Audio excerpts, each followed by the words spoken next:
Several people, a family. The accused claims he heard voices coming from within the house.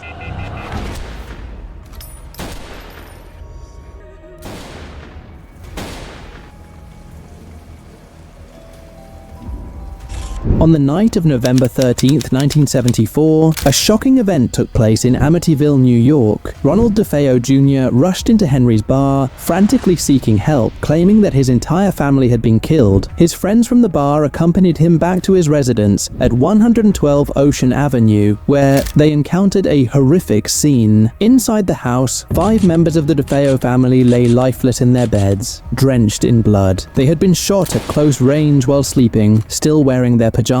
The situation became even more disturbing the following day when Ronald DeFeo Jr. himself confessed to committing these brutal murders. He claimed to have heard demonic voices instructing him to carry out the killings. This tragic event marked the beginning of the infamous Amityville horror house saga. After the DeFeo family tragedy, a new family moved into the house and reported experiencing paranormal activities, leading them to believe the home was haunted. While the story has been adapted into several movies and remains well known, the true events surrounding the Amityville horror house continue to be shrouded in mystery. The DeFeo family faced numerous challenges behind closed doors. Ronald DeFeo Sr., the patriarch, was a controlling and often abusive figure. His wife, Louise, who had once aspired to become a model, became a withdrawn presence in the household, overshadowed by her husband's domineering nature. Louise's parents disapproved of her relationship with Ronnie and severed ties with the couple until the birth of their first son, Ronald Joseph DeFeo Jr. in 1951. Ronald Jr., affectionately known as Butch, endured a difficult childhood. As the firstborn, his father placed immense expectations on him and meted out harsh punishments when those expectations were not met.